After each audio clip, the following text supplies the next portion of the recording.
Praise the Lord. സ്നേഹമുള്ളവരെ, സുഭാഷിതം 19:17 തിരുവചനം പറയുന്നു, ദരിദ്രരോട് ദയ കാണിക്കുന്നവൻ കർത്താവിനാണ് കടം കൊടുക്കുന്നത്, അവിടുന്ന് കടം വീട്ടും.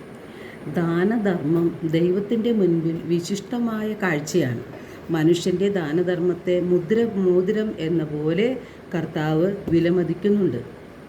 ജലം ജ്വലിക്കുന്ന അഗ്നിയെ കെടുത്തുന്നതുപോലെ ദാനധർമ്മം പാപത്തിന് പരിഹാരമാണ്. നമ്മുടെ ദാനധർമ്മം ചെയ്യുമ്പോൾ നമ്മുടെ പാപത്തിന് പരിഹാരം മാത്രമല്ല, ദൈവത്തിൽ നിന്ന് അനുഗ്രഹങ്ങൾ ലഭിക്കുവാൻ നമുക്ക് ഇടയാകും.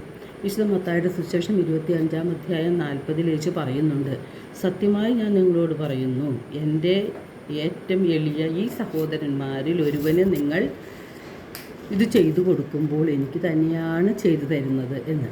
നാം ദാനധർമ്മം ചെയ്യുമ്പോൾ അതിന് ഒരു രഹസ്യ സ്വഭാവം ഉണ്ടായിരിക്കണം എന്നുകൂടി യേശു നമ്മെ ഓർമ്മിപ്പിക്കുന്നുണ്ട്. അല്ലെങ്കിൽ സ്വർഗസ്ഥനായ പിതാവിൽ നിന്ന് നമുക്ക് പ്രതിഫലം ലഭിക്കുകയില്ല.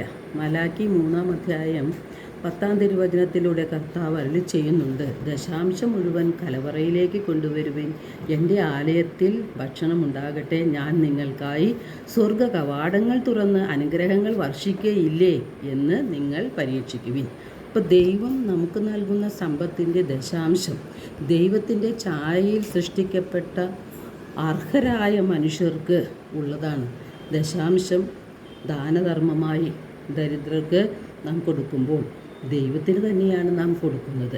അപ്പോൾ സ്വർഗ കവാടങ്ങൾ തുറന്ന് കർത്താവ് അനുഗ്രഹങ്ങൾ വർഷിക്കുമെന്ന് നമ്മോട് കർത്താവ് വാഗ്ദാനം ചെയ്യുകയാണ്. ദാനധർമ്മം ചെയ്യുന്നതിൽ നമുക്ക് മടി കൂടാതെ മുന്നോട്ട് പോകാം.